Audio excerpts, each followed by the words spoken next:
Realm presents Tales Beyond Time, Episode 7. Hello, fellow travelers, and welcome back to Tales Beyond Time, presented by Realm. I'm Marco Palmieri, and I'll be your guide on another adventure into the extraordinary. This week, we have 3 unsettling tales by 3 amazing writers, commissioned by Realm in spring 2020 to explore the theme of pestilence and plague. Catherynne M. Valente is a New York Times and USA Today best-selling author of science fiction and fantasy. Catherynne has won pretty much every major speculative fiction award, and she was the lead writer on Realm's Batman: The Blind Cut. In her tale, A Perfect Host, narrated by Leon Dixon, Pestilence does not ride on a white horse. She is beautiful, and she is young. I present to you A Perfect Host.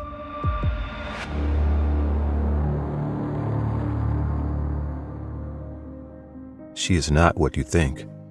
Her eyes do not crawl with flies. Her skin does not burn with lesions. Her tongue does not swell in her mouth. Nothing of her rots, nothing blisters, nothing reeks, nothing wastes. She is beautiful. She is young. She smells like frankincense and hand sanitizer. You have met her already, but you didn't understand. You didn't notice her. You don't remember. You were so busy that day, so many things on your mind.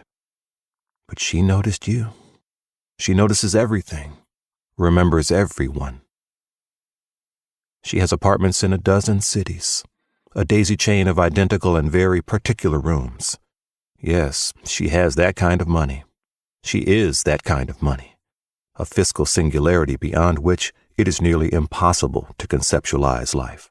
She lives by herself, always, in every place, and always in a crowded high-rise. At the top, of course, a penthouse seated on a towering throne of writhing, dancing, cooking, arguing, singing, exercising, excreting humans. But none of that touches her up there, safe in the purity of sky and glass and soundproofed silence. It is not impossible that you've visited her in one of these far-flung flats. She is active on most dating apps. Perhaps that is how you met her. Perhaps she buzzed you in. Perhaps you nodded to the doorman as you went up, excited, nervous, thrilled to be chosen, thrilled to be seen, thrilled to be special. And you were. She wants you to know that. You were special. She loved you so much. The walls of her places are brutally white, pitilessly clean. She touches nothing with her bare hands. There is a porcelain box of surgical gloves in every room.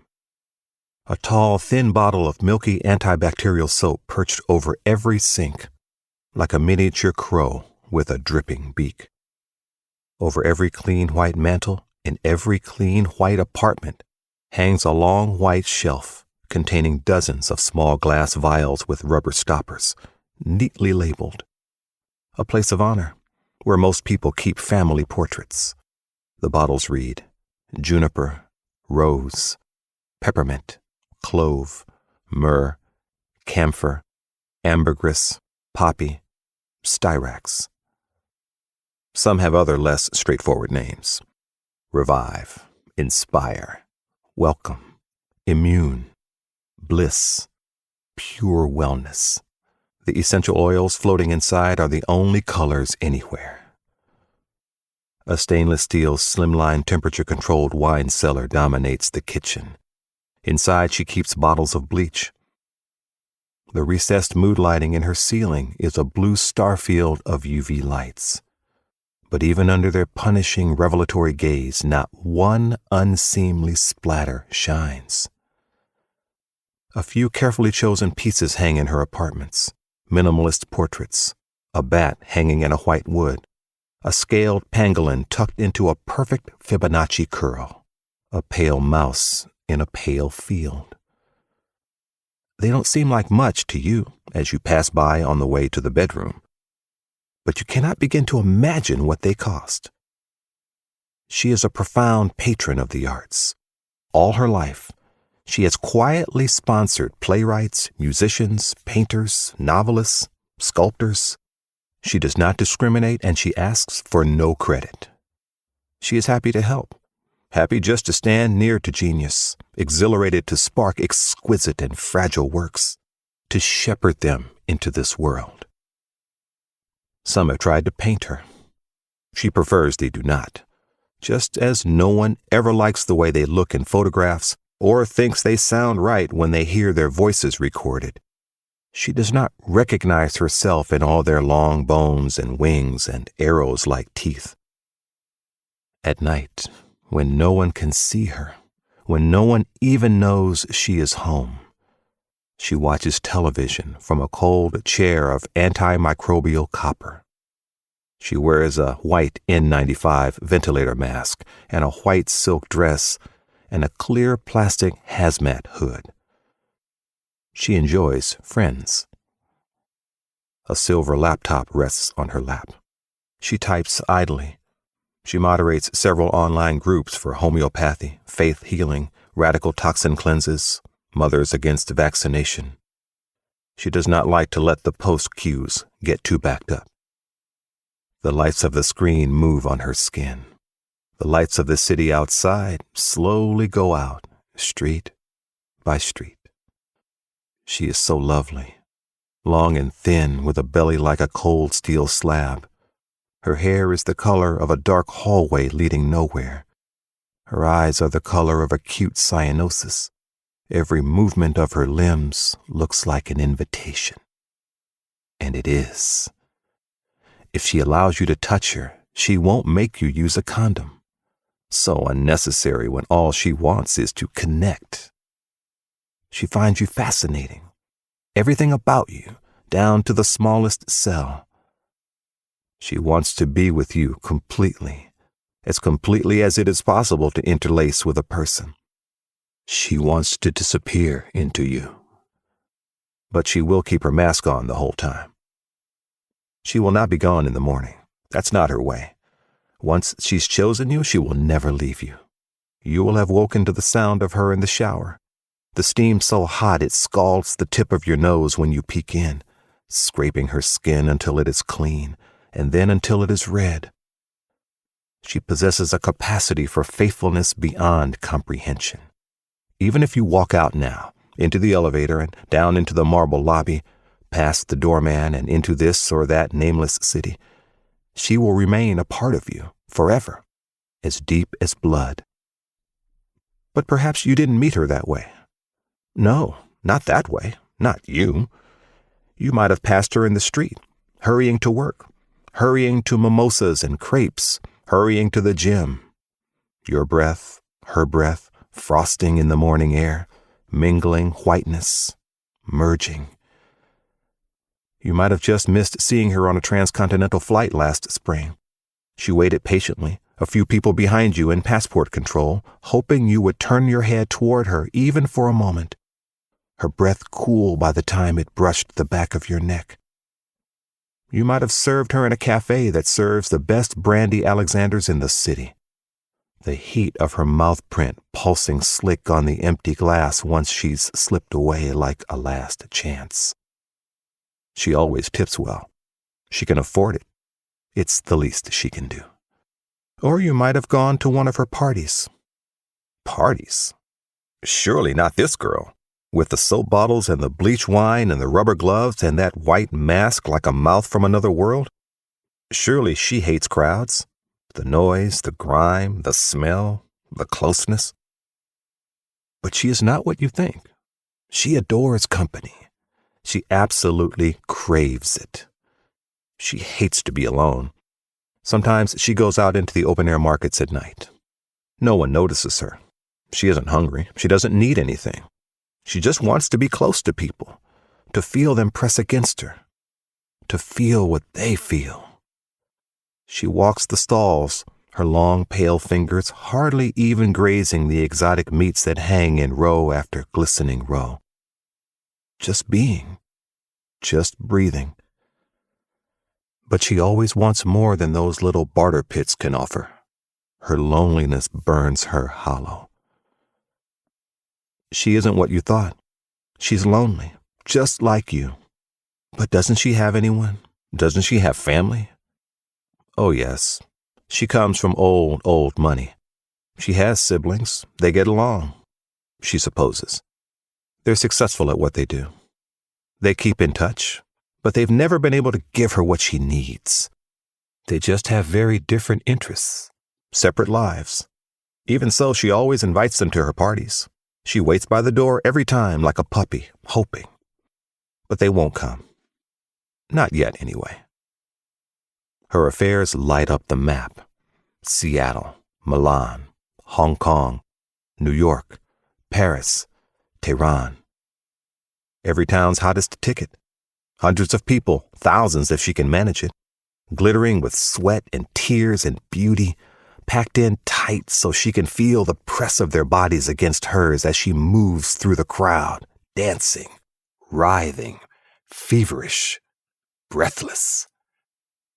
The music is so loud and so long. She has heard them on the radio, telling everyone to stay indoors, and she knows it is nonsense. You can't live your life that way. She doesn't want to stifle you the way they do. She welcomes everyone. She loves everyone. Her revelers, her worshipers, her careless, lovely friends. Come in, come out, come close. Take all I have to give. Eat, drink, kiss, dance, annihilate the aching separation between living beings.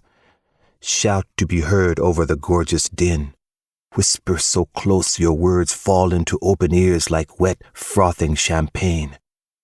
Share glasses, share fluids, share everything. Revive, inspire, welcome, immune, bliss, pure wellness. She slips invisibly through the throng, the perfect host. She embraces an old man here, a child there. She kisses an artist, locks hands with a doctor, grinds against a student on holiday. She will get to you, don't worry. She is coming, drenched in plenty, her eyes joyful, the sheer infectious light of her swallowing everyone she touches. But you cannot hold on to her. She is not for you to keep, but to share. She is unselfish, endlessly enough for all. You want to limit her, but she won't be restrained. Once you feel the weight of her hand on the small of your back, it's too late. She has already moved on. She adores all of them. Everyone who came when she called, out into the quiet, empty streets to meet her. But you are special. Don't think for a moment she didn't want you in particular. That this was casual for her, a momentary inflammation. Nothing serious. She loves you. She loves you so much. That's why she wanted you here, with her. At the end, she wanted to be a part of you. And now she is. Look, it's last call. She's waiting for you, standing out on the balcony, gazing over the radiant city. Every radiant city. Each one of them buzzing, chanting, barely able to breathe for the song of her name in their mouths. She is so glad you came out tonight, so happy just for the chance to be near you. It would have been so easy to stay inside like you were told. You must have wanted her so badly. It thrills her. She even wants you to meet her family. Maybe this time, she whispers into your ear. Your heart races. You feel dizzy with her closeness, her perfume, her warmth. I've been around the block, you know. So many disappointments. But maybe this time it's the real thing. Maybe I can have it all. Maybe this time it's forever. I want to believe it can be. She stretches out her hand, and you do see it then, only for a moment, what all her beloved artists drew. The bones, the wings, the arrows like teeth. The streetlights and the starlight melt together in a silver-jeweled wreath round her brow, a halo, a corona. Behold, a white horse, and she that sat upon it came bearing a crown and set forth to conquer. And then it's gone, and she's just a girl again, A pretty girl at a pretty party that you went to because, goddammit, you wanted to. She touches your arm when she laughs and leans in close. You were so bored tonight. You couldn't take another minute of your own four walls. You needed this. You deserved this. Everyone is being ridiculous anyway. It's only the flu. In a couple of weeks, it'll all be over.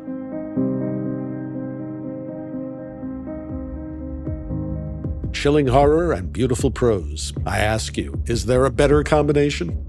Our next story is by a writer you've met before on Tales Beyond Time, the incredibly talented Tananarive Due, who has won the American Book Award, the NAACP Image Award, and is also a writer on Realm's Black Panther, Sins of the King. The story you're about to hear, Shopping Day, narrated by Natalie Naudus, is a post-apocalyptic slice of life.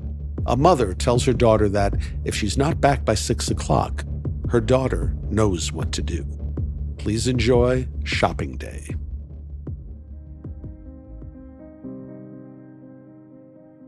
They had friends and neighbors who had never come home from shopping day. By the time it rolled around, only powders and canned foods were left in the pantry, and Aisha's lunch for Mom was a mystery stew of flavors tastier than it had any right to be. She'd saved a turkey neck bone, and the meat slipped from the bone. Mom's tired face brightened after she took her first bite, and she smiled at Aisha over her raised spoon. Even Darnell and Rita slurped from their bowls with appreciation, emptying them fast. 2 hours of prep and cooking, gone in a few greedy gulps. The twins put down their empty bowls, knowing better than to ask for more, although they were staring at Mom with longing as she ate at her usual measured pace. If you didn't remind her, Mom sometimes hardly ate at all. "Who wants this last piece?" Mom said from habit, but Aisha insisted that she eat every bite. The twins glared at her in silent protest, but even at 8 years old, they understood that she needed her meal because she needed her strength to go outside. By living carefully, Mom had gone a full month without needing to shop, but they were low on everything now. Most of all, the twins needed albuterol for their asthma. She could barter for groceries with the neighbors, but medicine was precious and meant biking to the distribution lots. "If I'm not back by 6 o'clock, Mom said, you know what to do." The protocol was this. The curfew was enforced at 6, so the only ones out were robbers and soldiers. Each night they had to make sure their windows and doors were boarded tight. Aisha had to inspect every inch, looking for weakness and imperfections. The only way they had survived in their ruined neighborhood for so long after most other people had left was by being careful. If Mom was ever gone for 6 hours without word, Aisha knew that meant she had to tell the twins to grab their backpacks and they would use their last credits to board a train. All reports said the camps were worse than the cities, so she would try to find her aunt in Jacksonville if she had to leave Atlanta. She was still only 16, but she might pass for 18. Unclaimed minors were sent to the children's camps. She and the twins might be separated. That couldn't happen. "This is the last time," Mom promised, wrapping her head with a scarf that protected her scalp from the sun's vicious midday heat. "Once I get the meds, we'll go. Sadie says Jacksonville's getting better. Flooding's gone down." Aisha tried to pretend this was only an ordinary shopping trip as she hugged her mother goodbye, although she had known for 2 years that every hug could be their last. She wished her mother's old Smith & Wesson had bullets and was more than just a prop, but they had to choose medicine over ammo, and medicine cost the most of all. With her mother gone, Aisha mapped the day so she wouldn't make herself sick with worry. For the first hour, she would practice piano. For the second hour, she would give the twins their 30-minute lessons one at a time. For the third hour, she would find any scraps she could fix for dinner. Her plans kept her mind on her fingers, on the arpeggios, on the scales she was trying to teach her younger sister and brother, on the boiling water on the stove. She did not check the news, because the news would only make her anxious.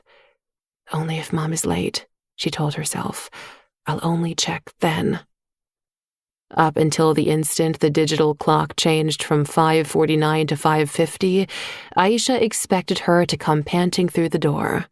Once, Mom had come back at 5:47, her latest ever, and Aisha had paced the entire time, so she had not allowed herself to worry again. When 5:50 came, it was a betrayal of her trust, and then terror flooded her veins with ice. All three of them sat in silence, staring at the clock until 5:55. Darnell and Rita had given up childish habits like squirming at the table since they were always grateful for food, any food, and they all knew the clock meant Mom was running out of time. "We have to start locking up," Darnell said. "That's the rule." 5 more minutes, Aisha said. The twins looked at each other like they were parents and she was a wayward child. Rita didn't say anything, but tears shimmered in her eyes. Aisha didn't know if Rita was more worried about Mom's safety or afraid that robbers or soldiers would come to their door. Rita looked ready to sprint from her seat, her meal forgotten. "Trust me, we have time," Aisha said. "She's just a little held up. She's pedaling full speed right now with her bag of surprises. Close your eyes and you'll see her." Saying it aloud made it seem true. With her eyes closed for 10 seconds, Aisha saw her mother's time-worn sneakers pedaling furiously. The twins closed their eyes too and looked noticeably relieved, so much so that Darnell stirred at his plate and took another bite. Under the table, Aisha checked her phone for news and saw the alert right away. Their street was being relocated tonight. The relocations had been taking place in communities bordering theirs, but somehow they had been spared, until now. The government wanted to keep track of survivors, and forced relocation was the new state law in most of the neighborhoods still harboring a few people. 3 thuds landed on the door as soon as Aisha saw the bulletin. She caught her breath. "Aisha," a man's voice called, "open up! Hurry!" It was only their neighbor, Devin. He was from Jamaica and had been visiting family in the U.S. when the trouble started. Now his family was dead, and only he and his wife, the visitors, were left. He was wild-eyed when she opened the door. "Your mom's back?" Devin said. Aisha couldn't lie. Her face must have said it all. He cursed. "She stopped by before she left and said to look out for you. Come with us now. Everyone has to leave the building. They have tear gas." As if in confirmation, Aisha heard a not-too-distant sound like a small explosion. Soldiers were launching tear gas into a neighboring building. "But where are they taking us?" Aisha said. "How can we let Mom know?" "They'll give us trackers," he said. "That's their story anyway. Blah, blah, blah." Another boom outside, and the sound of screams this time. Darnell and Rita jumped up from the table and huddled together in the corner by the stove. They were crying now. Devin's wife, Nia, pushed into the apartment in a cloud of the coconut oil she used for her dreadlocks. She must have had a year's supply, Aisha thought. Her mind was looking for anything else to think about, so she fixed her attention on the salt and pepper locks that grew down her neighbor's back. She tried not to see the desperation in the woman's eyes. Desperation and something new. And dangerous. "Why are we still talking?" Nia said. "Get your things. We'll claim you." Aisha wanted to hear it as a generous offer, that a neighbor was willing to vouch for them to keep them together, which was what Mom said mattered most, but Aisha's head was shaking. Something just felt wrong. "No," she said. "She'll be here any minute. She's on her way." Devin took Aisha's shoulders and shook her hard, as if to knock thoughts from her head. "It's 6, girl. You're talking nonsense. They've picked her up by now." Aisha's eyes didn't soften to signal that she understood. "It's not 6 yet." She looked at the clock. Her mom had 2 more minutes. He hissed with irritation and rushed into the kitchen, grabbing Rita by one arm and Darnell by the other. The twins wailed. "Stop it," Aisha said. "Let them go." Nia, who was oh so gentle and had fixed them endless plates of spicy jerk chicken back when chickens were plentiful, tugged on Aisha to keep her from interfering. "You don't understand. This is what she wanted. We promised to look after you. Everyone loses people, Aisha. Everyone. But you'll have each other. You'll have us. Devin was so strong that he had heaved one twin under his left arm and one under his right, like potato sacks, and no amount of wriggling could free them. They screamed. "Come with us or not," Devin said, his voice strained from their weight. His steps were slightly staggered, but he bumped past the table to make his way to the door. Rita wailed anew when her knee bumped the tabletop. A dish clattered to the floor. "Stop it! You're hurting them," Aisha said. "He's saving them, child," Nia said. "Can't you see that? Do you want them in a camp?" As another tear gas bomb exploded, this one close enough to smell the bitter chemicals, Aisha thought she did understand. When Mom always said, "You know what to do," this was what she meant. The hard thing. The unspeakable was what she must do. Everyone lost people, just like Nia said. Their lives in this tiny, forgotten apartment had been a dream that ended long ago. They only hadn't known it yet. "Wait," Aisha said, her throat nearly sealed with a sob. "I'll get the bags." As soon as she spoke the words, Mom was standing in the open doorway like she'd been conjured. It was 6 exactly. Her scarf was gone. Her hair mussed. Sweat dappled her shirt. But her shopping duffel was slung across her shoulder, bulging with necessities. Aisha stared for long seconds to make sure Mom wasn't only her imagination, but Rita and Darnell were calling for her. Slowly, Devin lowered them to their feet. He did not seem happy to see her. "What's going on?" Mom said, her voice even, not angry. Mom diffused conflicts. She never exacerbated them. That was another way she had kept them all alive. She had once talked a robber out of hurting them with kindness in her voice and an apple. "Relocation," Nia said. "You told us if it ever happened." "We were just doing what's right," Devin said. Then Aisha remembered that families with children got extra food credits, and she wondered if her neighbors had come for selfish reasons. Stories said that sometimes people bought and sold children they had saved from the camps. Aisha stared into Devin's eyes to try to see the truth, but he looked away. "Glad you made it back," he said, his voice soft. "We were worried."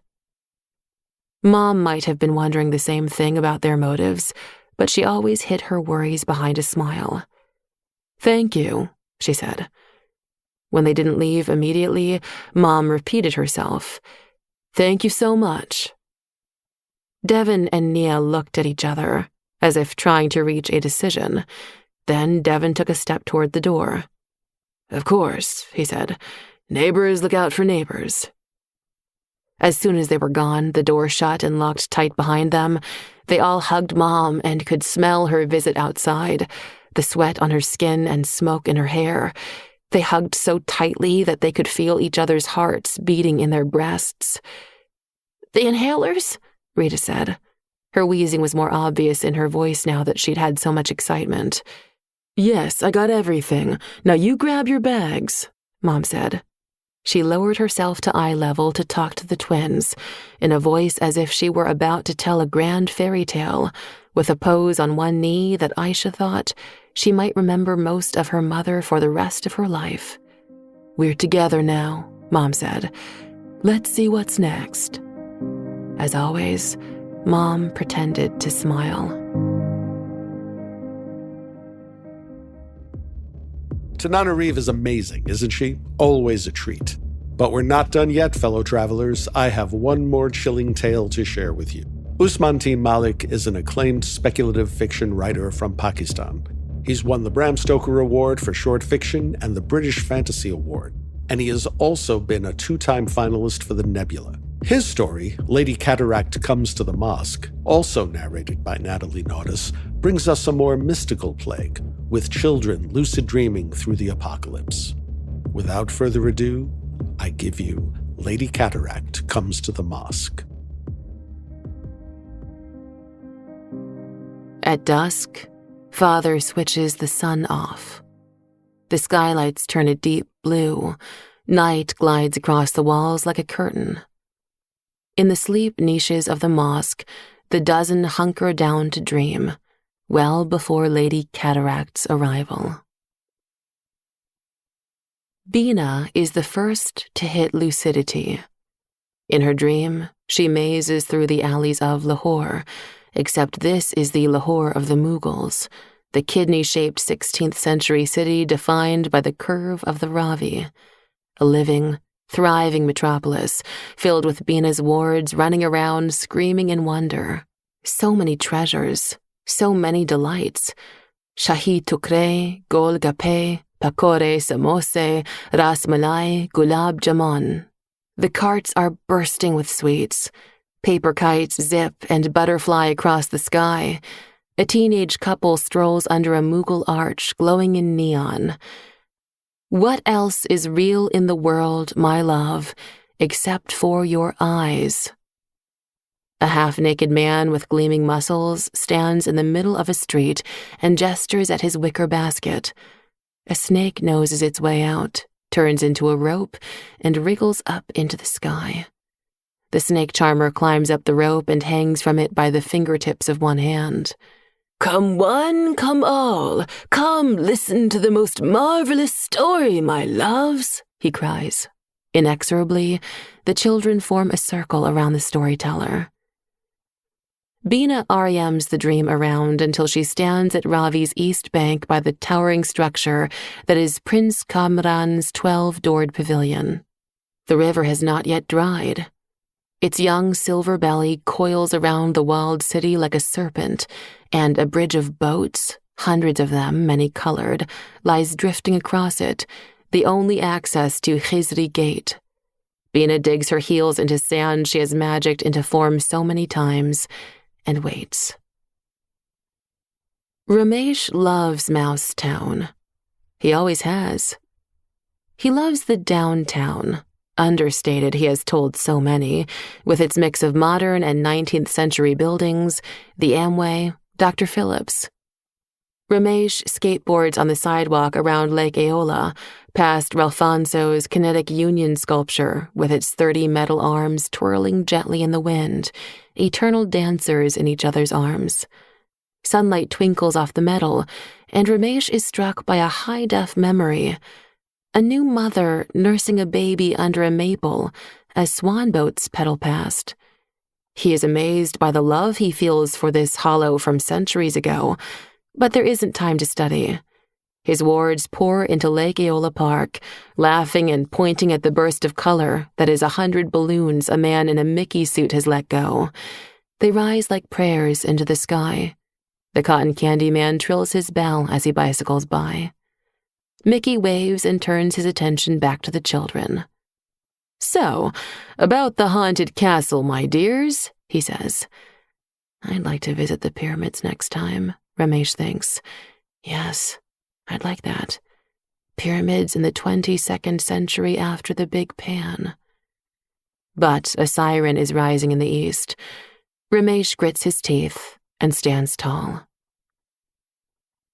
Layla chooses Nouveau Paris. She fills it with the haunters of 27 Rue de Fleurus, Fitzgerald, Lewis, Joyce, Pound, Papa himself. Gertrude stands at her post in the atelier, covered voluminously with Cézanne's oils, Picasso's sketches, Sédequin's cactus people, and talks of beauty and art to the children. The children, Layla's wards, how their eyes shine. They believe in everything, worlds beyond the mosque and its walls, and why shouldn't they? There are cubist rockets, cactus spaceships, spiraling towers and calligrams, and next to all this art, tables filled with chocolate eclairs and macaroons and vanilla mille-feuilles. How jubilantly the children stuff their faces. It's devastating, their glee. Gertrude smiles and fetches a guitar hanging from 2 nails. It's a lovely Selmer acoustic with brass strings. Gertrude begins to play a song that was composed in 1954, long after her death. Aucun regret. Non, je n'aurai aucun regret. Layla stands sentinel over the music.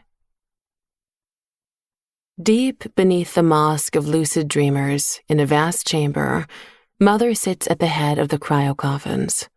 Her fingers move quickly on the terminal, rows upon rows of lights blink on the console, one for each coffin. The children slumber, unperturbed by Mother's subtle environment optimizations. It is almost time. Oleander goes for New Baghdad. Khalib picks Old Delhi. Jake favors Stalingrad. He has a taste for antique war memories. And so on. 12 dreamers, 12 watchers. The dozens wards, 100 each, fill the cities with laughter and bellows, their joy untainted by knowledge of fear. A quintessential joy the dreamers cannot remember. Yet, they were in the same place too once, weren't they? Similarly free, protected, they were promised, told tales of wonder. Sensors suddenly go off in the mosque, ugly sirens shrieking in metal tongues. A shadow darkens the eastern skylights. It falls across the dream skies and landscapes built by the dozen. Lady Cataract has arrived. In the Imam's niche, Father lies prostrated in sajda, hands open, palms up to the heavens. Our Lady of Cataracts, he murmurs, blessed be thy name, sustainer of this world and others. Father is pale, sweat beads on his forehead. Thine will be done, forever and ever. At first, a rumble. The foundation of the mosque trembles, then settles.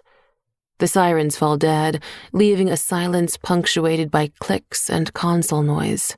The children complain in binary. Mother's face is white. Her fingers pick their way across the terminal, a digital guitar of her making. The dozen feel the quickening at their posts, see the shadow spreading like a stain in their skies. They REM around their cities, subtly spreading out their wards at a suitable distance from each other, whisper to the storytellers, each of whom smiles more broadly at the children and speaks with greater flair and more grandiose gestures. Lady Cataract begins to sing. It is an anthem known to the children, to the dozens, to the fathers and mothers. It has been driven into their bone marrow, into their digital consciousness from infancy. As the song floats across the void and through their walls, the listeners see an image. A woman in white, half her face covered with a cross-hatched veil, strolling across endless eons. Her eyes, pink violaceous like distant galaxies, bore through every community's constructs. Before she begins blinking rapidly, she never stops singing. The half-nude snake charmer doesn't pause when one of the children giggling at his words, a 7-year-old boy with black curly hair, stops moving. Joy and life seep out of his eyes before the corneas turn white from cataracts. He sways a little. A digital retinoblastoma unfurls like a flower and spiders its way across his brain. Abscesses and boils pop out on the boy's body. The storyteller laughs and gestures to the children to come closer. As they lean in, a hole appears in the ground beneath the boy's feet. Before any of the now contagious lesions has a chance to leap, the hole has swallowed the boy. Bina feels something tumorous in her own throat. She chokes it down. 7 more holes appear in Mughal Lahore. New Baghdad and Nouveau Paris aren't that lucky. Each suffers about 40 holes. Softly, irrevocably, she walks in beauty across the night. Lady Cataract continues to sing. Her song boomerangs across clusters, tears down mosque and church walls, gouges out herd enclosures, domes and barricades, rips the fabric of dreamscapes. Countless dozens REM their wards into stupor, forgetfulness, and perceived safety as the cull sweeps through them. No screams of pain, mothers make sure of that, but the blankness of a cataract that crescendos toward oblivion. And still the other children dream. Mickey guffaws and draws the children closer. The snake charmer winks at a girl before quickly climbing and disappearing into the clouds, only to reappear as Baloo the bear in a hat, laughing at his own silliness. A banner wafts across the sky of Old Delhi. Love is real, buckaroos. Gertrude strums harder. Aucun regret, she sings. Non, je n'aurai aucun regret. The children dream of love and space, and with their dreams, untainted by regret or remembrance, they light another year's fire. The end.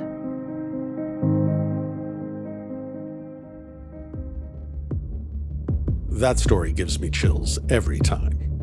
In the mood for more dark tales? Check out Spider King.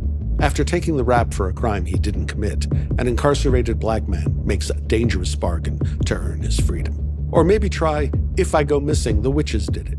When a black writer goes missing, a white podcast host with a savior complex takes up the cause of finding her and collides with a coven of influencers. Starring the incredible Gabourey Sidibe.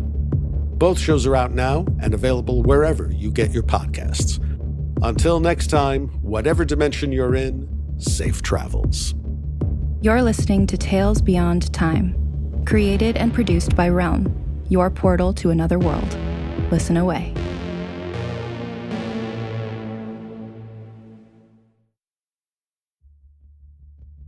Tales Beyond Time, Episode 7, features A Perfect Host, written by Catherynne M. Valente, Shopping Day, written by Tananarive Due, and Lady Cataract Comes to the Mosque, written by Usman T. Malik. It's produced by Mary Asadolahi and Marco Palmieri, associate produced by Alexis Latshaw, and executive produced by Molly Barton. Hosted by Marco Palmieri and performed by Leon Dixon and Natalie Naudus. Audio produced by Amanda Rose Smith. Additional editing by Nicholas Papaleo. Cover art by Kendall Thomas.